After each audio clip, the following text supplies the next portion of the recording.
Shalom प्रियजन हो, अनुग्रह प्रार्थना सहभागितेच्या आजच्या या ऑनलाईन उपासनेमध्ये आपल्या सगळ्यांचं मनपूर्वक स्वागत. आजची उपासना सुरू करूया. प्रार्थना करू आणि उपासना प्रभूच्या हाती देऊ. प्रार्थना करू. परमदयाळू परमेश्वरा, आम्ही तुझी उपकार स्तुती करतो, तुझ्यापुढे नतमस्तक होतो.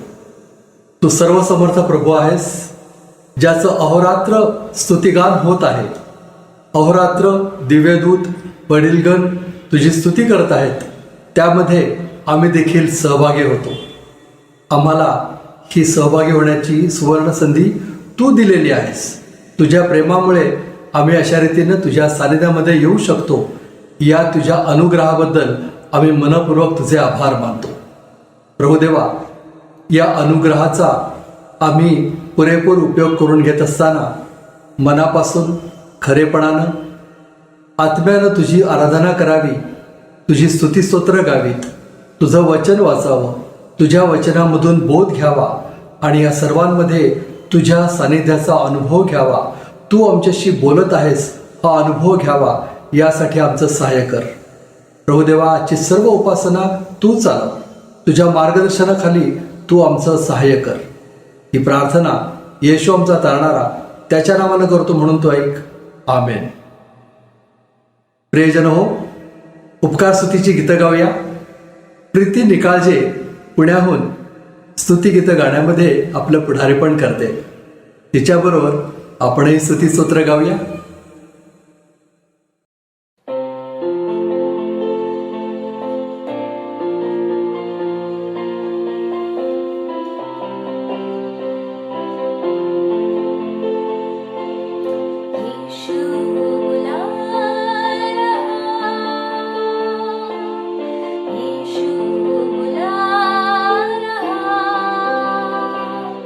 तेरा नाम ले कर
प्रीती, या गीतांमध्ये आमचं पुढारीपण केलंस, मनपूर्वक आभार. आता देवाचं वचन वाचूया. प्रभूचं वचन आज आपल्यासाठी वाचत आहेत मिसेस बीना गायकवाड.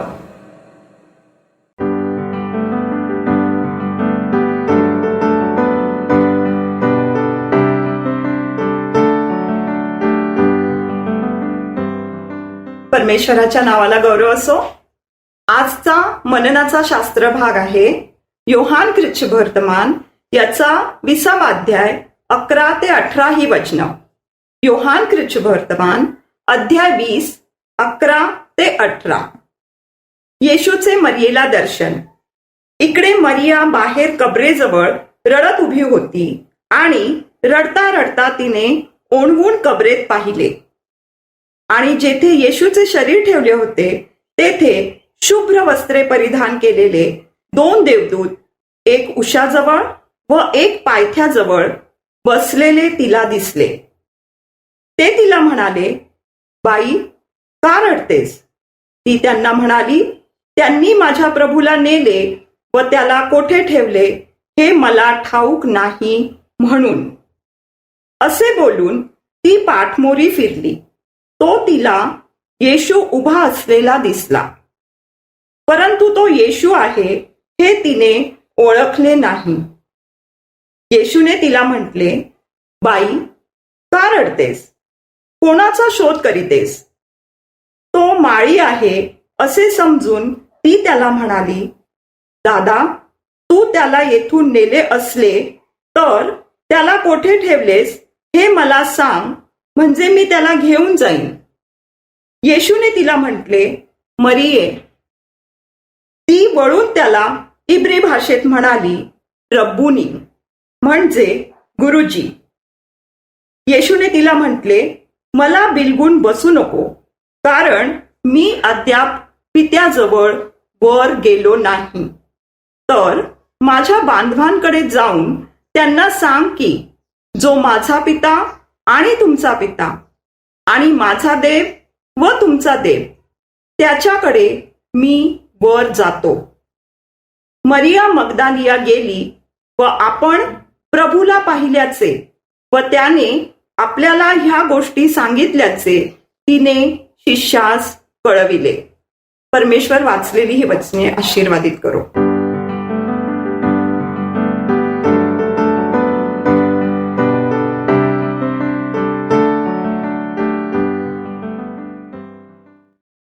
बीनाताई, प्रभूचं वचन वाचण्यात आमचं पुढारीपण केलं, आपला बहुमूल्य वेळ दिलात, तुमचे मनपूर्वक आभार. आता आपण आपलं दान प्रभूच्या चरणी आणूया आणि उपासना संगीतामधून हे सुंदर गीत गाऊया.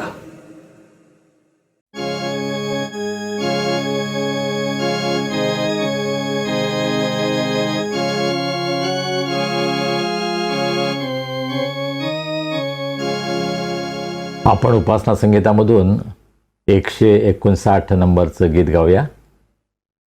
दिव्य आत्म्या वाटाड्या घरी वाट दावाया. आणि हे गीत गात असताना आपण आपलं दान परमेश्वराला अर्पण करूया. दिव्य आत्म्या वाटाड्या घरी वाट दावाया. यात्रेकरी भक्तांसी तू रानात पाळीसी. कष्टीवाणी ऐकती फार गोड लागती.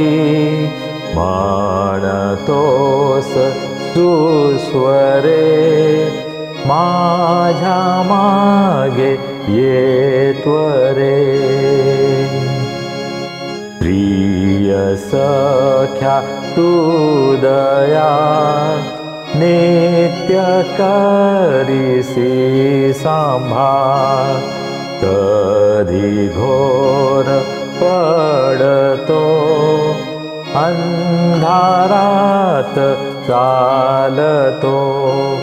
वादळे ही सुटती धैर्य आशा खुंटती, म्हणतोस सुस्वरे माझ्या मागे ये त्वरे.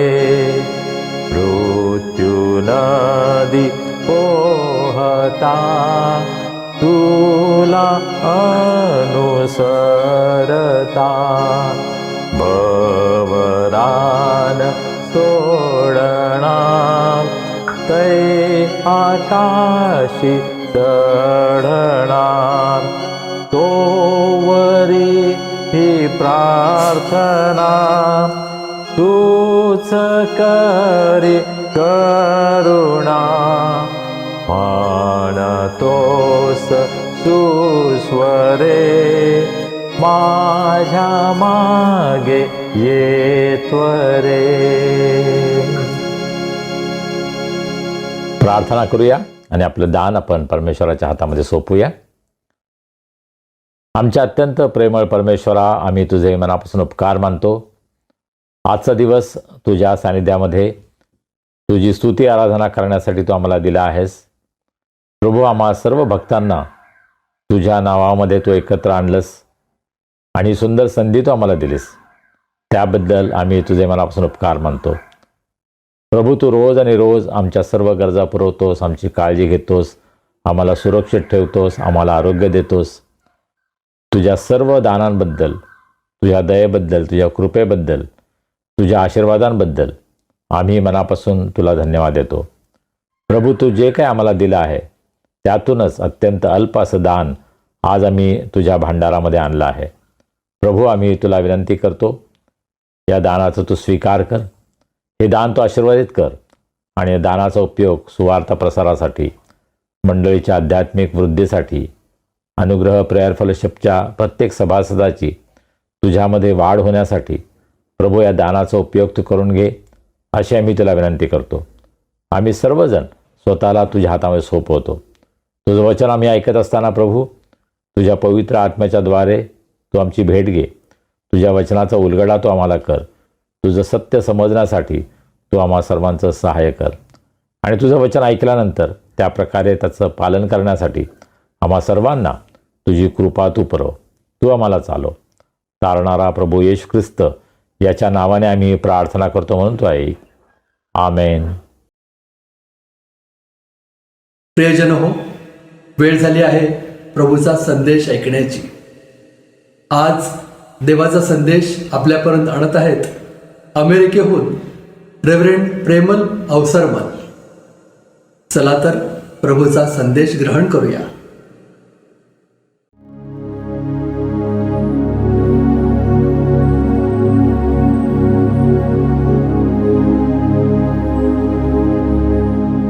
ख्रिस्तामध्ये सर्वांना सलाम. सर्वात प्रथम मी प्रभू येशू ख्रिस्ताचे आभार मानतो की त्यांनी ही सुंदरशी संधी आपल्या सर्वांना उपलब्ध करून दिली की ज्याच्यामध्ये आपण देवाची आराधना करू शकतो, देवाचं वचन ऐकू शकतो. तर म्हणून प्रभू येशू ख्रिस्ताला आभार मानतो. त्याचप्रकारे विशेष करून रेव्हरंड संजय गायकवाड सर यांचे मी मनापासून आभार मानतो की त्यांनी ही सुंदरशी संधी देवाचं वचन सांगण्याची मला दिली. आणि अनुग्रह प्रेयर फेलोशिप यांचे मी आभार मानतो की तुम्ही मला आमंत्रण दिलं. त्याचप्रकारे जे कोणी आज ऐकत असेल त्या सर्वांचे मी मनापासून आभार मानतो की तुम्ही मला आमंत्रण दिलं आणि तुम्ही आज आहात इथं, ऐकत आहात देवाचं वचन. ह्या माध्यमातून मी देवाला खरोखर मनापासून आभार मानतो.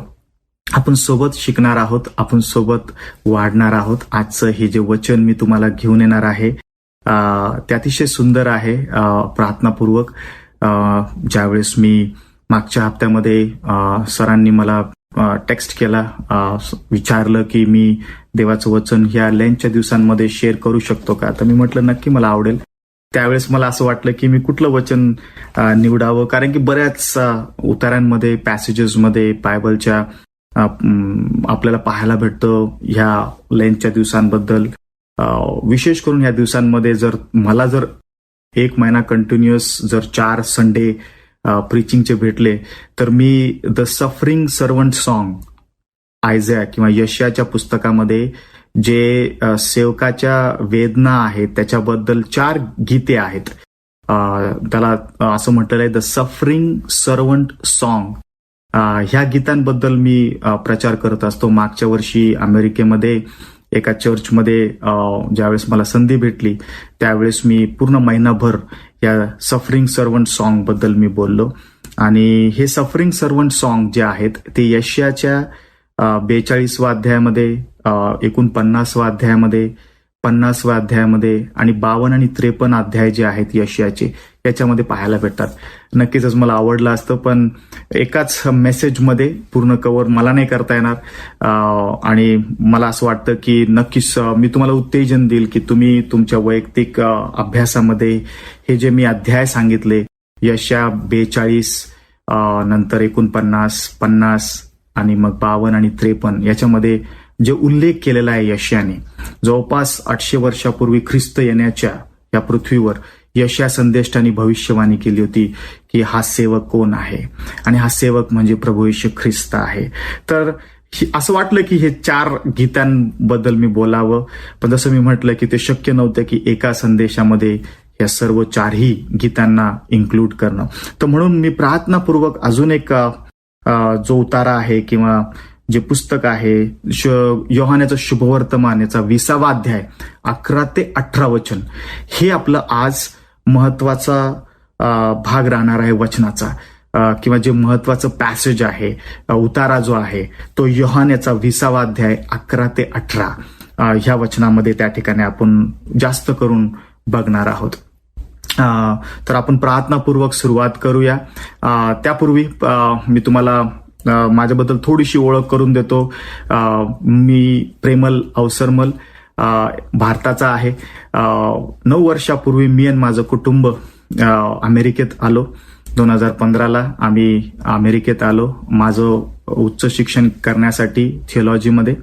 आणि ते केल्यानंतर प्रभूने आम्हाला इथं एक विजन दिलं की आपल्याच लोकांना सुवार्ता सांगणं, म्हणजे जे ख्रिस्ती नाही आहेत, भारतीय लोक जे इथं येतात पण ख्रिस्ती नाही आहेत, त्यांना आम्ही सुवार्ता सांगण्याचा प्रयत्न करतो.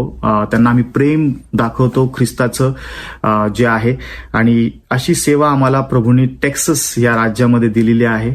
अमेरिकेमध्ये जे टेक्सास राज्य आहे दक्षिणेकडे आहे अमेरिकेच्या, आणि खूप मोठं राज्य आहे. आणि ह्या राज्यामध्ये एक शहर आहे डॅलस, आर्लिंग्टन. ह्या शहरामध्ये आम्ही प्रभूचं वचन आपल्या भारतीय लोकांना सांगत आहोत. विशेष करून जे विद्यार्थी भारतामधून अमेरिकेत शिकायला येतात त्यांच्यामध्ये आम्ही सुवार्ता प्रसार करतो. तर मी विनंती करेल की आमच्यासाठी, आमच्या कुटुंबासाठी प्रार्थना करा. माझ्या पत्नीचं नाव कविता आहे आणि रेव्हरंड संजय गायकवाड सर हे तिचे सर होते UBS मध्ये, ज्यावेळेस ती BBS हा कोर्स करत होती एक्सटेन्शन डिपार्टमेंटमध्ये, आणि मी UBS मध्ये BD करत होतो. तर त्यावेळेस आमची रेव्हरंड संजय गायकवाडांसोबत भेट झाली आणि सरांनी आम्हाला त्यावेळेस खूप चांगलं शिकवलं. त्याबद्दल आम्ही त्यांचे मनापासून आभारी आहोत. तर आम्हाला 2 लेकरं आहेत, मला आणि कविताला 2 लेकरं आहेत. नथाली मोठी मुलगी 18 वर्षाची आहे आणि लहान मुलगा जो आहे तो 12 वर्षाचा आहे. तर असं आमचं 4घांचं कुटुंब आम्ही टेक्सासमध्ये आहोत. आणि पुन्हा एकदा हे वचन सांगण्याची संधी आम्हाला भेटली त्याबद्दल आम्ही मनापासून आभारी आहोत. या आपण प्रार्थना करूया की योहान याचा 20वा अध्याय 11 ते 18 वचन जे आम्ही पाहणार आहोत त्याच्याद्वारे प्रभू आम्हाला आशीर्वादित करेल. स्वर्गीय पित्या, आज आम्ही तुझ्या जवळ येतो, प्रार्थना करतो की जे आज वचन आम्ही ऐकणार आहोत, वाचणार आहोत, समजण्याचा प्रयत्न करणार आहोत ते आमच्या जीवनासाठी आशीर्वादाचं कारण ठरू दे. त्याच्यामधून आम्ही अनेक चांगल्या गोष्टी शिकाव्यात आणि तुझ्यामध्ये अधिक वाढावं यासाठी तू सहाय्याने मदत कर. येशूच्या नावात ही प्रार्थना केली म्हणून तू ऐक. आमेन. तर ह्या पॅसेजमध्ये, ह्या उतार्यामध्ये योहान याचा 20वा अध्याय 11 वचनापासून काही वचनं वाचूया आपण, जेणेकरून आपल्याला थोडं कळेल की आपण काय पाहत आहोत, कुठला पॅसेज पाहत आहोत. तर रिकामी कबर असं त्या ठिकाणी ह्या टायटल आहे. आणि मी पण माझ्या संदेशाला एक टायटल दिलेलं आहे, मी तुम्हाला सांगतो. पहिले आपण वचन वाचूया. या पूर्ण अध्यायामध्ये जर तुम्ही पाहिलं पहिल्या वचनापासून तर 10व्या वचनापर्यंत, तर त्या आठवड्याबद्दल दिलेलं आहे की ज्या आठवड्यामध्ये काय काय घडणार आहे. पण जर 11व्या वचनामध्ये पाहिलं तर इकडे मरिया बाहेर कबरेजवळ रडत उभी राहिली होती आणि रडता रडता तिने ओनवून कबरेत पाहिले. तर कबर त्या ठिकाणी इथं म्हटलेलं आहे. आणि मी माझ्या संदेशाचं टायटल जे आहे ते दिलेलं आहे द गार्डन टूम. इंग्लिशमध्ये आहे पण मी त्याचं भाषांतर करतो की बागेमधली कबर. बागेमधली कबर, द गार्डन टूम असं त्या ठिकाणी टायटल आहे. आता बगीचा किंवा बाग जे तुम्हाला सोयीस्कर वाटेल, पण मला असं वाटतं मी बगीचा हा शब्द वापरेल पूर्ण संदेशामध्ये. तर बगीचा शास्त्रामध्ये आपण पाहतो बऱ्याच ठिकाणी पाहायला भेटतो. किंबहुना सगळ्यात सुरुवातीला जर आपण पाहिलं उत्पत्तीच्या पुस्तकामध्ये तर तिथं जी बाग आहे किंवा जी बगीचा आहे तो म्हणजे द गार्डन ऑफ ईडन, म्हणजे आपण एदेन बाग असं पाहतो. आणि एदेन बाग मध्ये काय घडलं? देवाने निर्मिती केली त्या बागेची. तिथं संपूर्ण त्या ठिकाणी जे वनस्पती आहे किंवा जे झाडं आहेत, फुलं आहेत, सर्व पक्षी, प्राणी यांची सर्वांची निर्मिती केली. आपण ते पहिल्या दिवशी पाहिलं, दुसऱ्या दिवशी पाहिलं, तिसऱ्या दिवशी काय घडलं ते पाहिलं. देव निर्माण करताय. देवाने हे पृथ्वी एका बागेप्रमाणे निर्माण केली, नाही का? गार्डन किंवा बाग, बगीचा म्हटलं की सगळ्यांना आवडतं. मी लहानपणी औरंगाबादमध्ये वाढलो आणि आमच्या औरंगाबादमध्ये एक बस स्टँडच्या जवळ एक गार्डन होतं.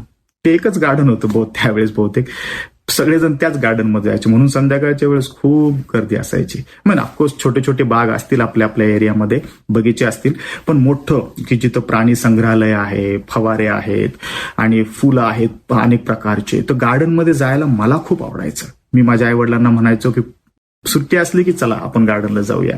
गार्डन किंवा बगीचा असं एक ठिकाण आहे की जिथं आपण रिफ्रेश होतो, जिथं आपण त्या ठिकाणी आपल्याला आवडतं, थोडंसं वॉक करायला आवडतं. पुण्यामध्ये ज्यावेळेस आम्ही होतो त्यावेळेस आम्हाला माहिती आहे की बरेचसे बगीचे आहेत आणि जे लोक आहेत सकाळी फिरायला येतात, संध्याकाळी फिरायला येतात. बगीचा नेहमी एक चांगलं ठिकाण आहे. आपल्या देवाने सर्वात सुरुवातीला एदेन बाग निर्माण केलं आणि एदेन बाग मध्ये प्रत्येक चांगली गोष्ट त्यांनी केली, प्रत्येक चांगली गोष्ट निर्माण केली. किंबहुना ज्यावेळेस 6व्या दिवशी तो ज्यावेळेस मनुष्याला निर्माण करतो आपल्या प्रतिबिंबामध्ये, त्यावेळेस तो म्हणतो की हे अति चांगलं आहे.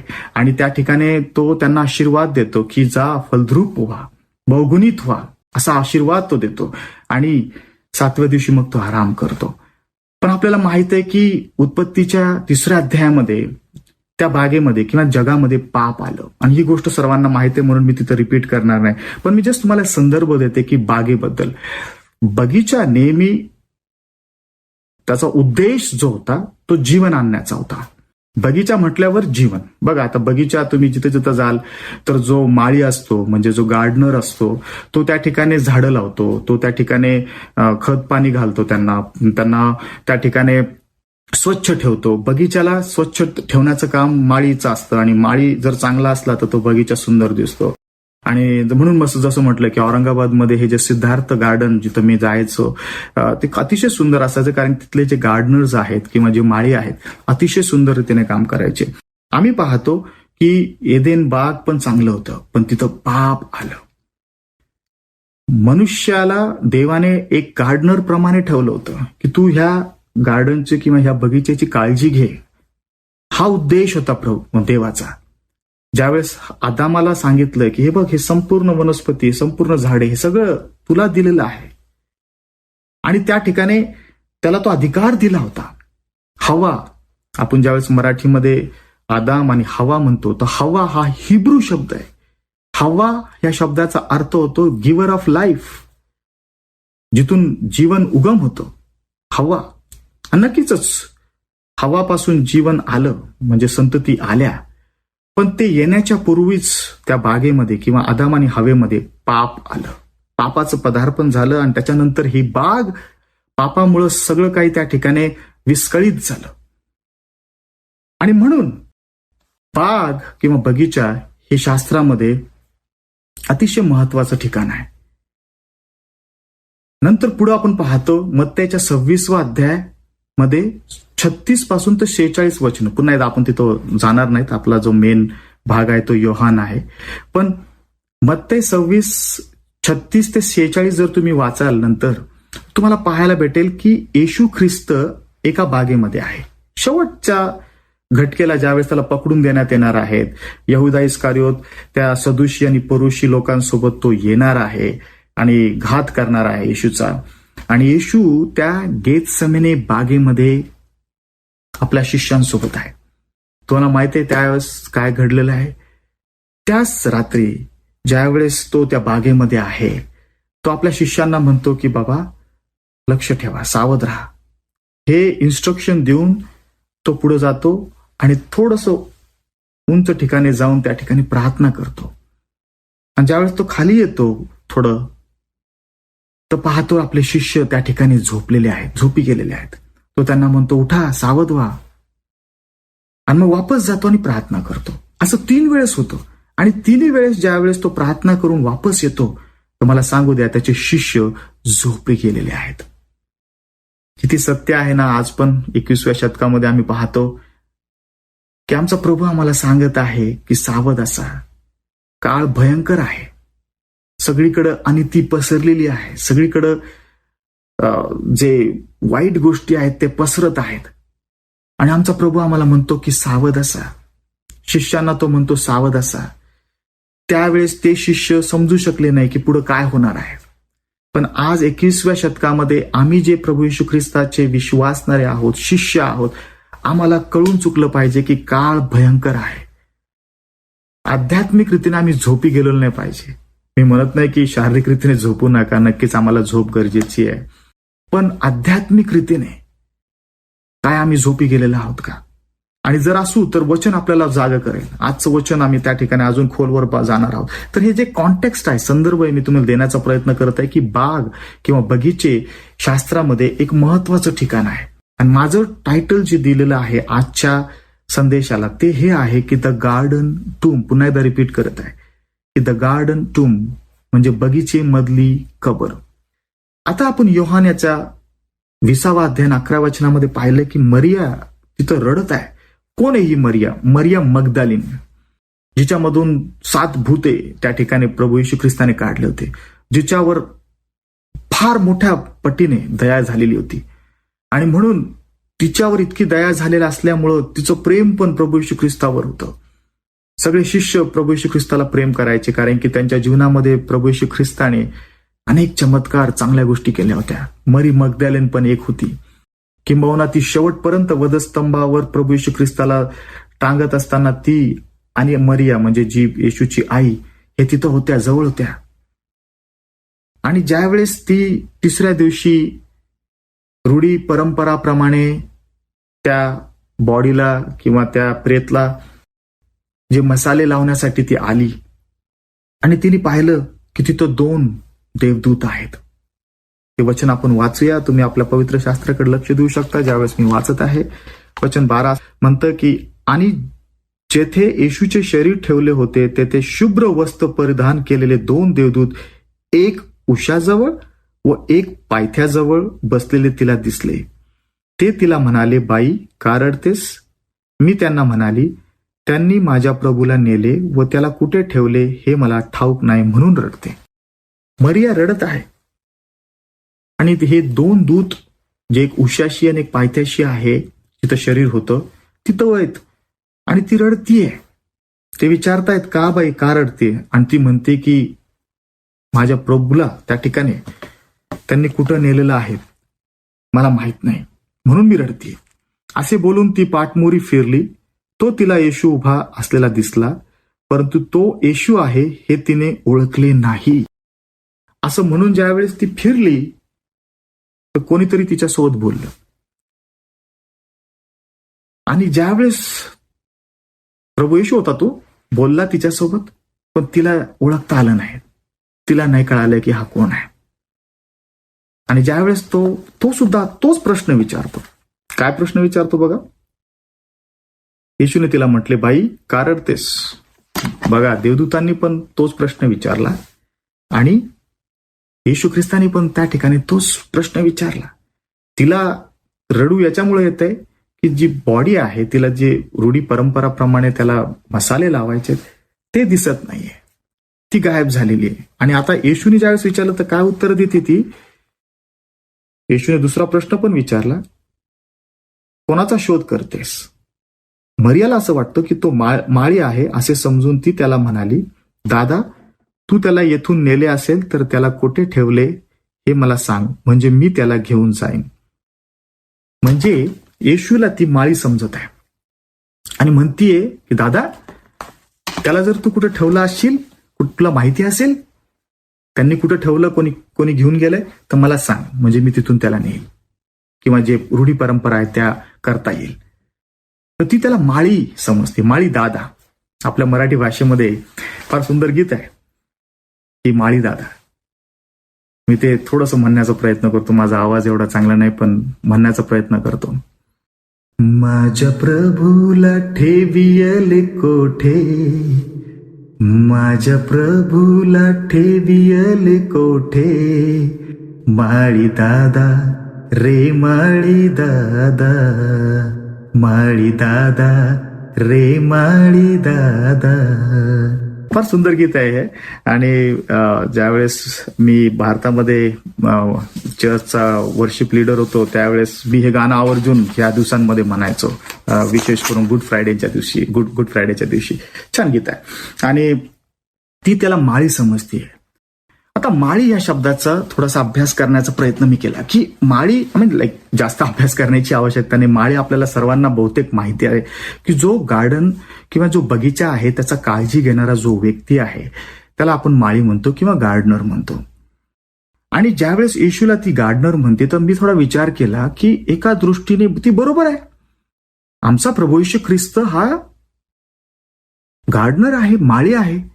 तुम्ही कलसेकरासचं पत्र जे आहे ते अभ्यास करा. त्याच्यामध्ये फार स्पष्टरीतीने सांगितलंय की संपूर्ण पृथ्वी प्रभू येशू ख्रिस्ताने निर्माण केलेली आहे. ही पृथ्वी प्रभू येशू ख्रिस्ताने निर्माण केलेली आहे. तो ह्या पृथ्वीचा निर्माण करताय. त्याची इच्छा होती की आम्ही माळी असावं, पण ते काम जमलं नाही आमच्या मनुष्याला, म्हणजे आदाम आणि हवाला. आणि as a gardener, as a माळी, त्याला असं वाटलं की हे बगीचा आता नीट केला पाहिजे. आणि तो बगीचा म्हणजे पृथ्वी आणि पृथ्वीतील विशेष करून राहणारे मनुष्य म्हणजे आपण देवासोबत समेट व्हावा. कारण देवाचं आणि मनुष्याचं नातं तुटलं पापामुळं, आणि प्रभू येशू ख्रिस्त आला या पृथ्वीवर ते नातं जुळवण्यासाठी.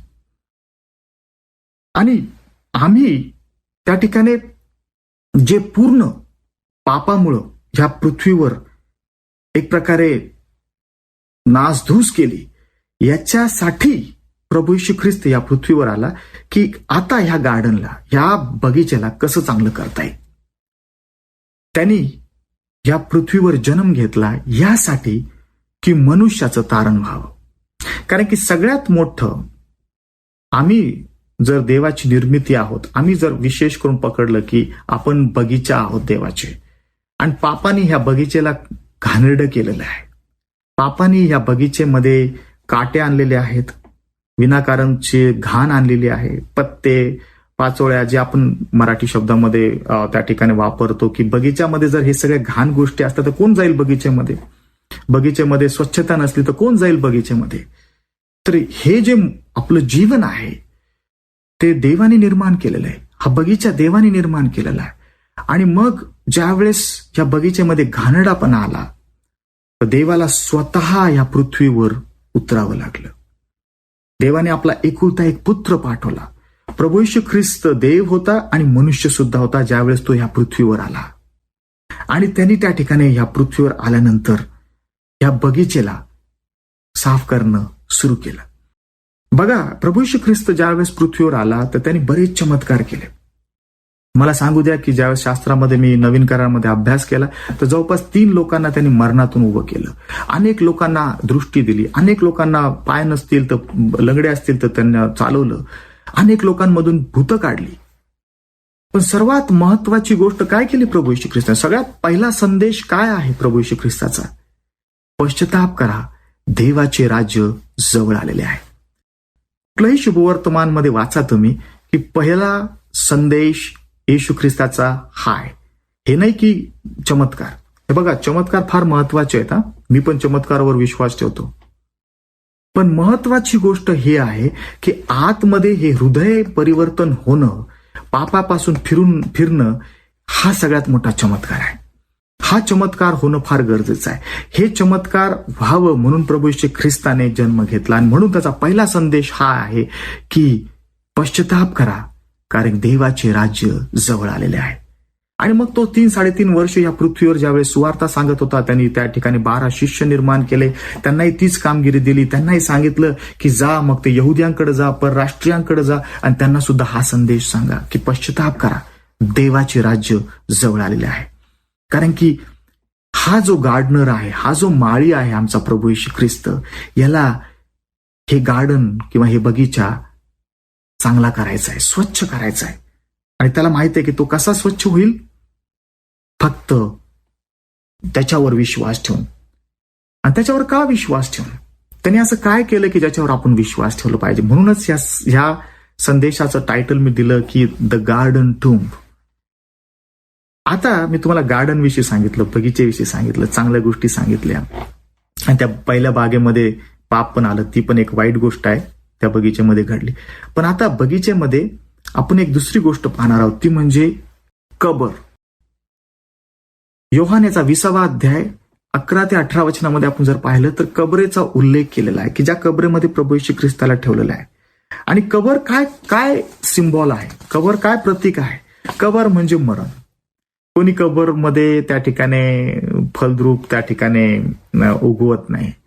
कोणी अपेक्षा ठेवत नाही की कबरमध्ये आपण एक झाड लावू आणि तिला फळ येतील आणि मग ते फळ आपण खाऊ. कबर कशासाठी केलेली असते प्रियांनो? कबर यासाठी केलेली असती की त्या कबरमध्ये मृत शरीरांना आणून टाकल्या जात असे. म्हणजे कबर म्हणजे मरणाचं ठिकाण. आणि ह्या बागेमध्ये एक कबर आहे की ज्या कबरमध्ये प्रभू येशू ख्रिस्ताला ठेवलेला आहे. प्रभू येशू ख्रिस्त वधस्तंभावर मरण पावला. त्या दिवशी त्याला त्या कबरीमध्ये ठेवण्यात आलं, शुक्रवारच्या दिवशी. आणि ज्यावेळेस त्याला त्या दिवशी ठेवण्यात आलं त्या कबरीमध्ये तो होता. आणि मग रविवारचा दिवस जो आहे, त्या रविवारच्या दिवशी भले पहाटे सकाळी मरिया मगदलिया त्या ठिकाणी त्या बागेमध्ये पोहोचती किंवा त्या कबरीच्या जवळ पोहोचती. आणि मग ह्या गोष्टीमध्ये आपण जसं पाहिलं की ती पहिले 2 देवदूत पाहती. त्यांना ते तिला प्रश्न विचारतात, बाई का रडतेस? नंतर प्रभू येशू ख्रिस्ताला ती ओळखत नाही, पण तोही तिला विचारतो का रडतेस? ती रडते जगिकरीतेने. तिला असं वाटतं की प्रभू येशू ख्रिस्त कुठे, शरीर कुठे, मला ते रूढी परंपरा करायचे, तिला त्याची काळजी चिंता. पण प्रभू येशू ख्रिस्त आणि देवदूत हा प्रश्न का विचारत आहे तिला की तू का रडतेस? कारण की आता रडण्याची वेळ गेलेली आहे. प्रभू येशू ख्रिस्त पुनरुत्थित झालेला आहे, जीवन आलेलं आहे. आणि ह्या बागेमध्ये जी कबर आहे, त्या कबरेमध्ये मृत शरीर होतं, ते आता पुनरुत्थित झालेलं आहे. बघा, ही एक गोष्ट आहे की एखादा जो गार्डनर आहे किंवा माळी आहे, आपण माळीदादाला म्हटलं की माळीदादा हे झाड आहे आणि तुमच्या बगीचेमध्ये याला तुम्ही आता चांगलं काळजी घ्या, खत पाणी घाला. आणि तो त्याची काळजी घेतो. ते झाड आज ना उद्या त्या ठिकाणी मोठं होईल, त्याच्यातून तुम्ही फळ त्या ठिकाणी खाऊ शकता. किंवा एखादं सुंदर फुलांचं झाड लावलं तर ते फुल येतील आणि त्या फुलांमधून चांगला सुगंध बाहेर येईल. कारण त्या गार्डनरला ते करता येईल, कारण की ते गार्डन म्हणजे तिथं चांगली सुपीक जागा आहे आणि त्या ठिकाणी खत पाणी आहे, तो व्यवस्थित पाणी देतोय रोज, तर त्या ठिकाणी तिथून जीवन येणार म्हणजे येणार. पण तुमचा आणि माझा प्रभू येशू ख्रिस्त असा एक गार्डनर आहे, असा एक माळी आहे की त्यांनी कबरेमधून सुद्धा जीवन आणलं. तो कबरेत गेला आणि तिथून पुनरुत्थित झाला. त्यांनी जीवन आणलं तिथून. आहे का कोणी असं गार्डनर की जो कबरेमधून जीवन बाहेर आणेल? कोणीच नाही प्रियांनो, फक्त आमचा प्रभू येशू ख्रिस्तच आहे. आपण पाहिलं की शुभवर्तनामध्ये सुद्धा की लाजरसला तो म्हणतो, लाजरस बाहेर ये, कबरेतून बाहेर ये. तो आला, कबरेतून बाहेर आला. तर ती जी शक्ती आहे ती प्रभू येशू ख्रिस्तामध्येच आहे, त्याच माळीमध्ये आहे.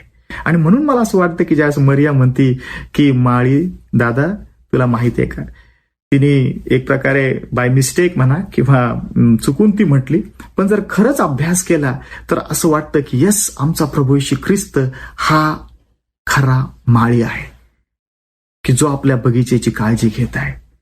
आणि विशेष म्हणजे त्याच्यासाठी जगिक हे झाडं किंवा फळं देणारी झाडं हे नाही महत्वाचे, आम्ही महत्वाचे आहोत.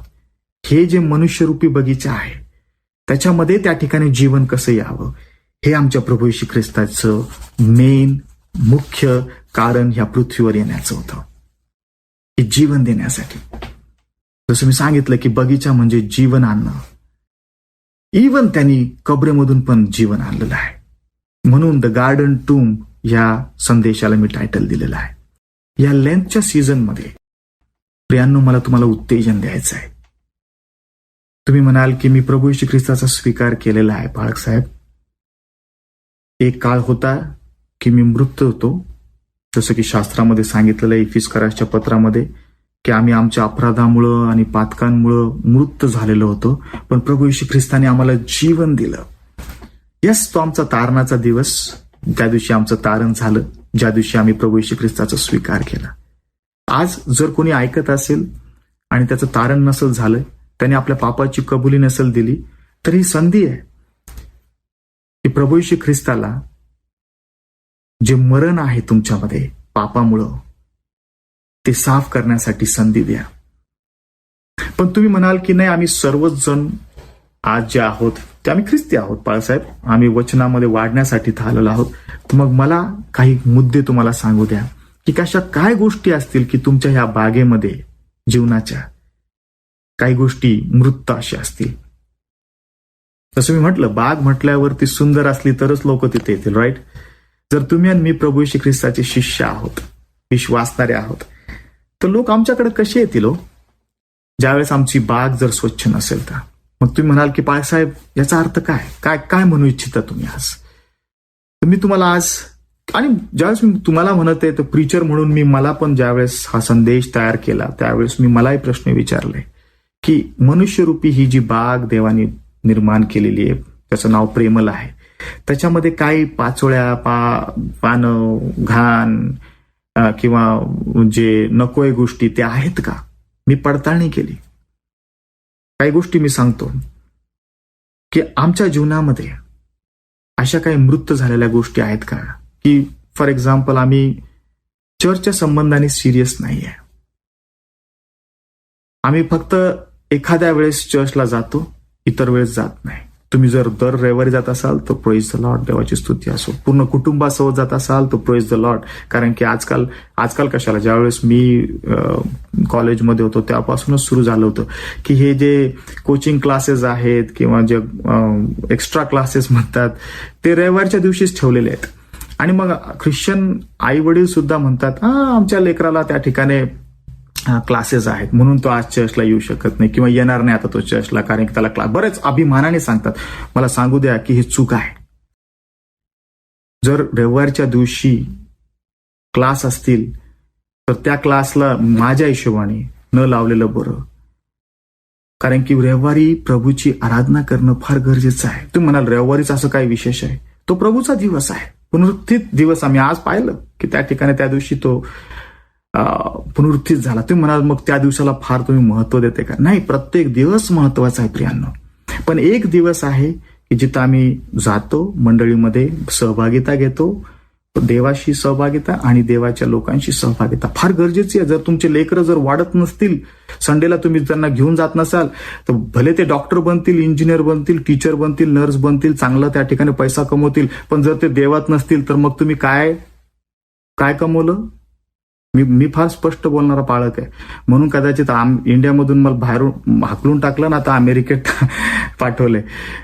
पण मी सत्य बोलणारा व्यक्ती आहे. मी माझ्या नातेवाईकांना पण सांगतो की जर संडेच्या दिवशी काही क्लास असेल तर त्या ठिकाणी तुमच्या लेकरांना माझं सजेशन आहे की पाठवू नका. देव त्यांना सहाय्य करेल, हप्ताभर पाठवा ना, अभ्यास करा ना, डॉक्टर व्हा ना, इंजिनियर व्हा ना, टीचर व्हा, नर्स व्हा, पैसा कमवा.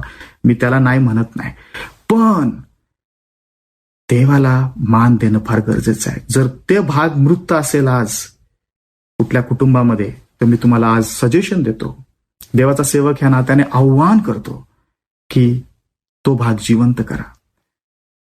अजून जर एखादा भाग असेल तुमच्या जीवनामध्ये, टाईथ, थोडंसं बोललं पाहिजे ना टाईथ विषयी, कारण भारतामध्ये मी 36 वर्ष राहिलो म्हणून मला माहिती आहे प्रियांनो की आपल्या चर्चची मी तुमच्या पर्टिक्युलर तुमच्या अनुग्रह प्रेयर फेलोशिप बद्दल नाही किंवा पर्टिक्युलर चर्च बद्दल नाही, मी एक जनरल बोलत आहे भारतामध्ये, की भारतामध्ये आमचे चर्चेस का गरीब आहेत. कारण की आम्ही जो टाईट आहे, दशांश जो आहे, मी त्याच्यावर फार फार म्हणजे कॉन्फिडन्स आहे माझा आणि मी फार न घाबरता बोलतो. मला भीती नाहीये मनुष्याची, कारण देवाने जे सांगितलं ते मी सांगितलं पाहिजे. टाईट देणं फार गरजेचं आहे. जर हा भाग मृत असेल तुमच्या जीवनामध्ये तर टाईट देणं सुरू करा. ते म्हणाल आम्ही देतो, आम्ही चर्चला देतो, पण माझा प्रश्न आहे किती देता? कारण की आता पगार खूप वाढलेत. मी अमेरिकेत बसून इंडियामध्ये पगार किती आहेत ते मला चांगलं माहिती बरं का, कारण माझी आई नर्स होती, आज ती पेन्शन घेती, नर्स म्हणजे रिटायर झालेली आहे, तरी पेन्शन तिची 35,000 ते 40,000 आहे. तर जे ऑन ड्युटीवर आहेत त्यांचा पगार तर 70-80,000 तर पक्का झालेला आहे. माझी स्वतःची बहीण टीचर आहे आणि म्हणून मला माहिती आहे की टीचर, गव्हर्नमेंट टीचर आहे, किती पगार आहे.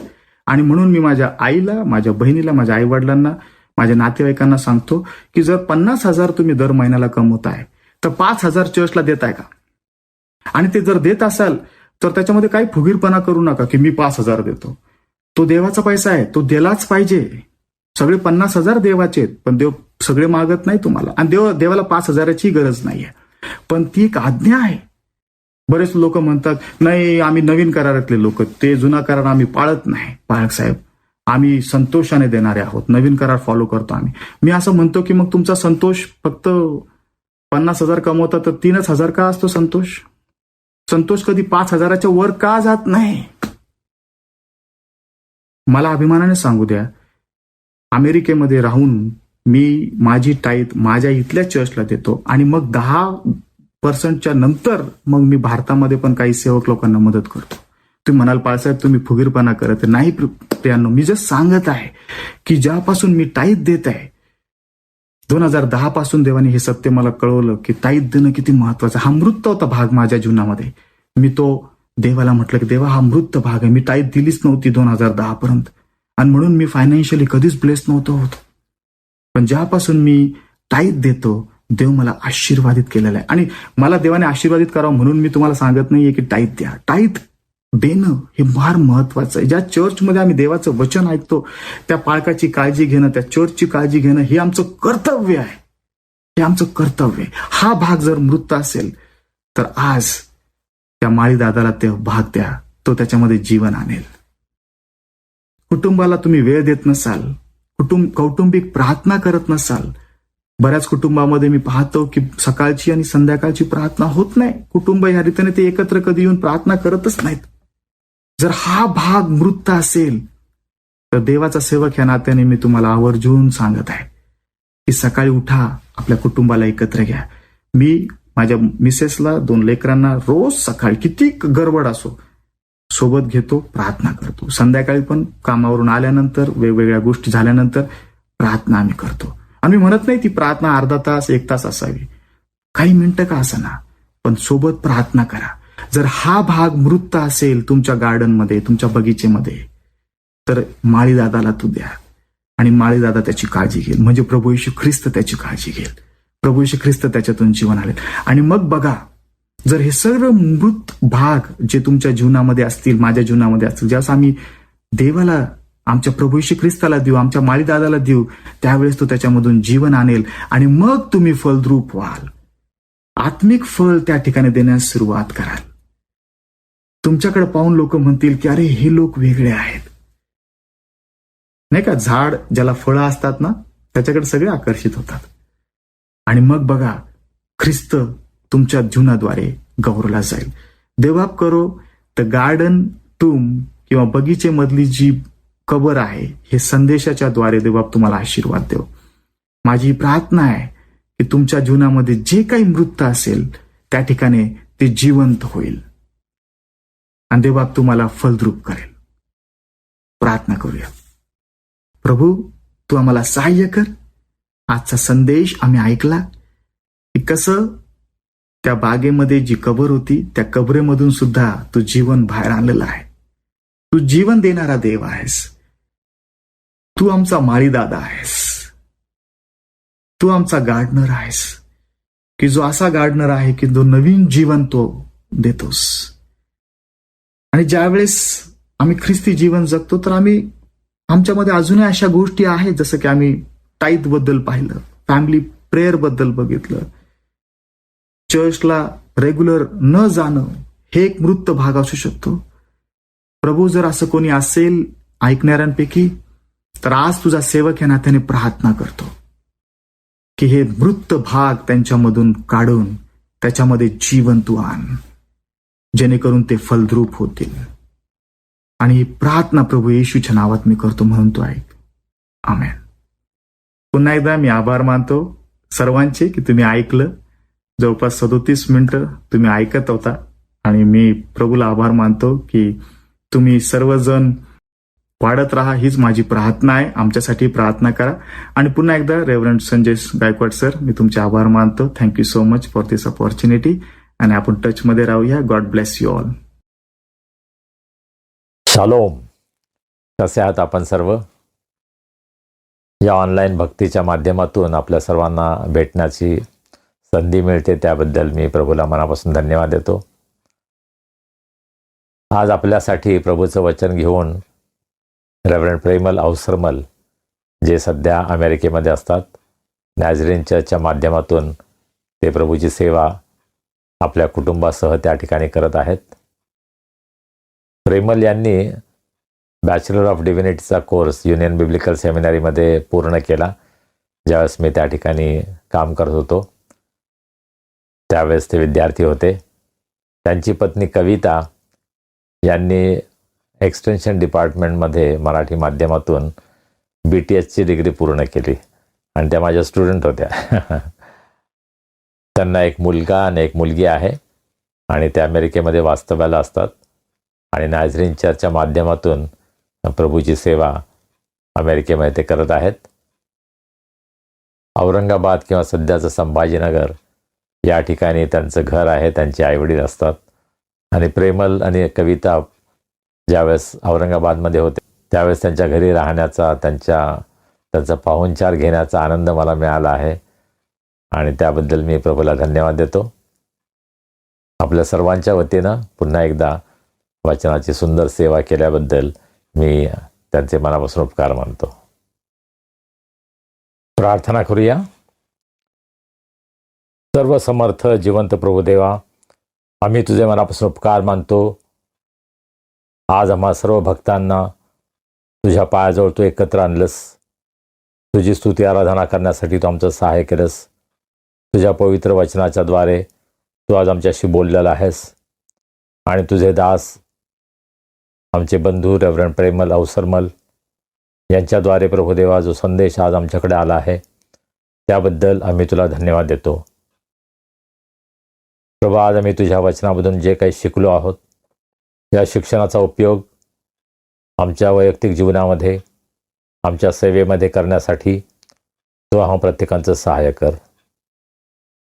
प्रभू, आज आमच्यामध्ये कोणी दुःखी आहेत, निराश आहेत, आजारी आहेत, संकटात आहेत, त्यांना आम्ही तुझ्या दयासनासमोर उंच करतो.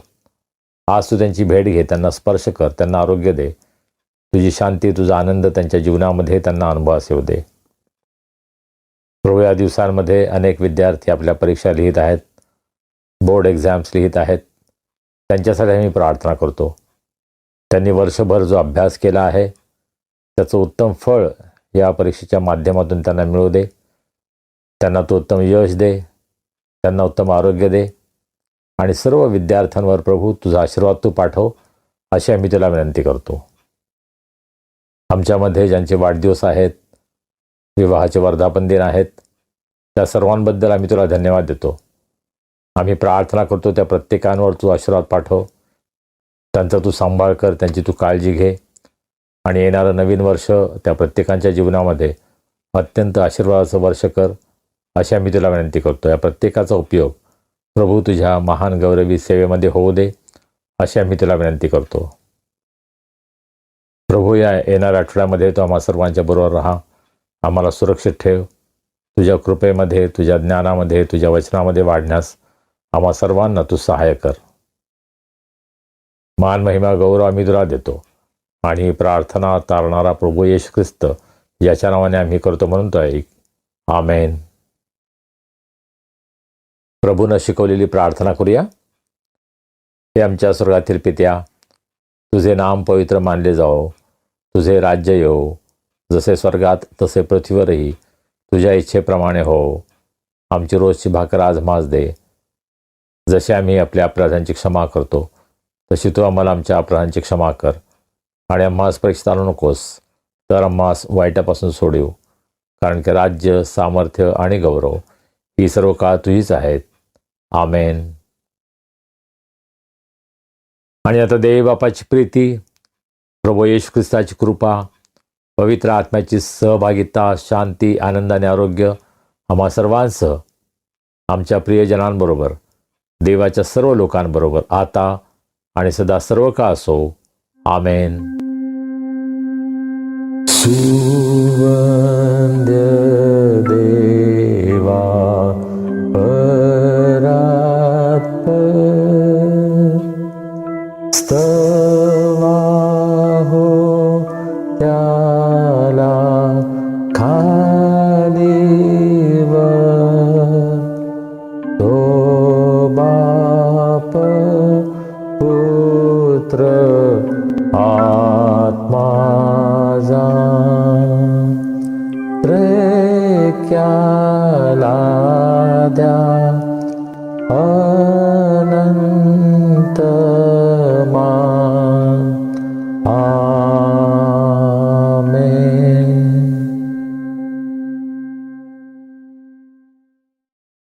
प्रियजन हो, आजची उपासना तुम्हाला आवडली? प्रभू आपल्याशी बोलला, प्रभूने आशीर्वाद दिला. मग हा आशीर्वाद आपण आपल्यापर्यंत ठेवणार नाही ना? आपले मित्रमंडळी, नातेवाईक यांना या उपासनेची लिंक पाठवून हा आशीर्वाद त्यांनाही मिळू देणार ना? चला आता भेटूया पुढील रविवारी. तोपर्यंत शालोम.